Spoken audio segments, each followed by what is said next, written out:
A boxcar pulls into a small-town depot, and the freight agent checks the manifest against the seal on the door, a small dab of red wax, unbroken.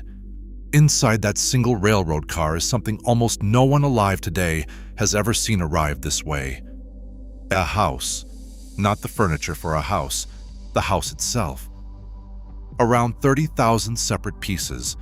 Every board, every window, every door, every last nail and doorknob, packed and shipped to a family who ordered it the way you might order a coat. And here is the part that should stop you where you stand.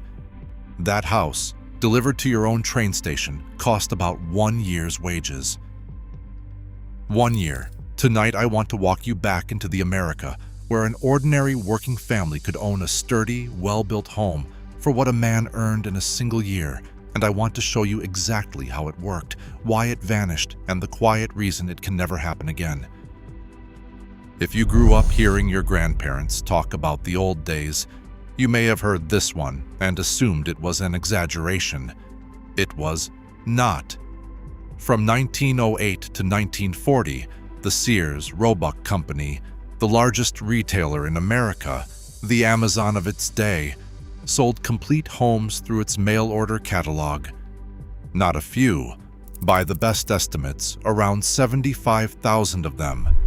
There were more than 350 different models, from a tiny 2-room cottage to a grand 2-story home with a porch and a parlor. And the prices are what tell the whole story. They ran from about $360 at the low end to around $3,000 for the finest house in the book. A typical kit cost a family roughly 1 year of their take-home pay. Compare that to today, where in much of the country a house now costs 5, 6, even 10 times what a family earns in a year. That is not a small change. That is the difference between a dream you could actually reach and a dream that quietly slipped out of reach.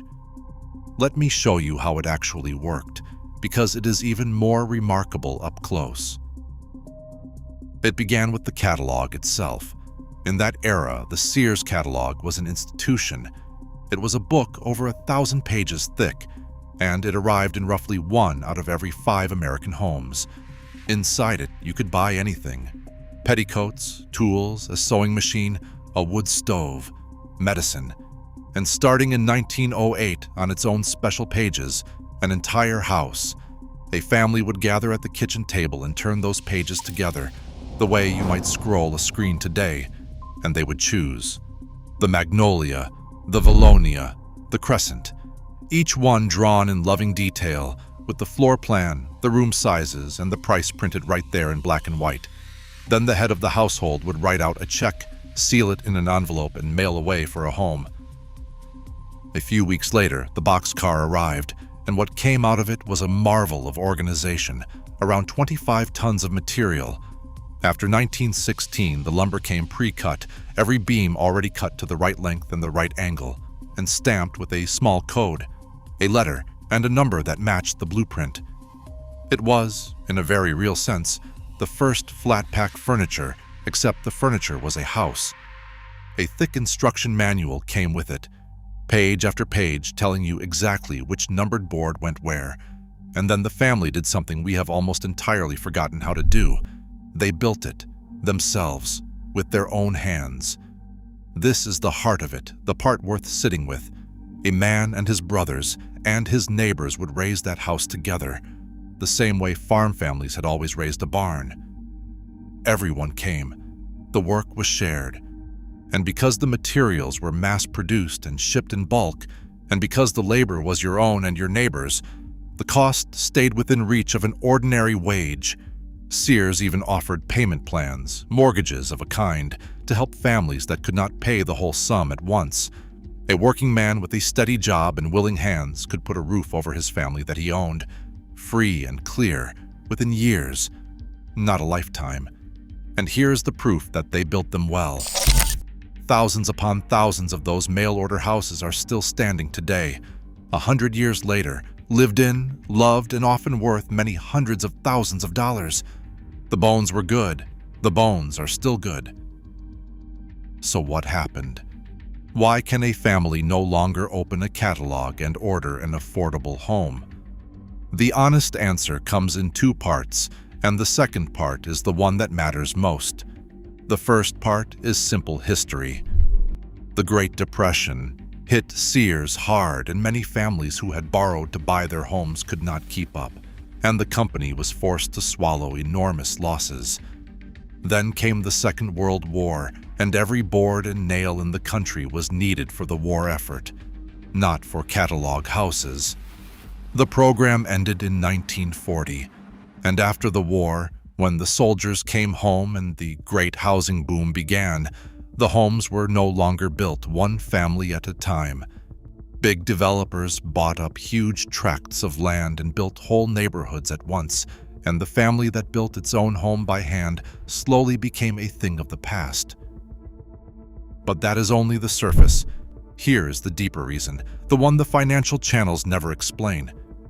Even if Sears wanted to mail you a house tomorrow, it would be nearly impossible, and not because we forgot how. It is because the world around the house changed. The cost of the land under the home soared. Local building codes and zoning rules grew so thick and so specific that a single standardized house could no longer satisfy every town's requirements.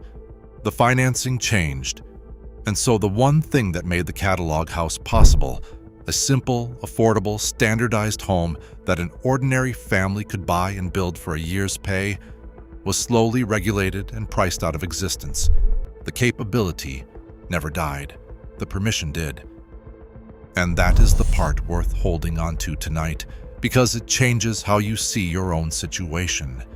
If some quiet voice in the back of your mind has always whispered that a house should not cost this much, that a hard-working family ought to be able to own a decent home without drowning in debt for 30 years, then listen to me carefully. You are not wrong, and you are not foolish, and you are not remembering it through rose-colored glasses. There really was a time within living memory when an ordinary American could own a sturdy, handsome, well-built home for about a year of honest wages. It was real. It is documented. The proof is still standing on streets all across this country, built by the hands of people who refused to believe a home was out of reach. The house that came in the mail is gone, but the standard it set, the simple idea that a working family deserves a real home it can actually afford, that standard is worth remembering and worth demanding and worth never letting anyone tell you was only a dream. So let me ask you, and I read every reply. Do you know one of these houses, a Sears home, or a home your own family built with their own hands? Tell me about it in the comments, because these stories deserve to be remembered. And if you want to keep walking back into the America where an honest wage still built a life, stay with us and subscribe. Next time, we are pulling out the old habits, the small, everyday frugal things that let that same generation save more of every dollar than we can even imagine today. The quiet disciplines we were told were old-fashioned, right up until the day we needed them again. We will see you there.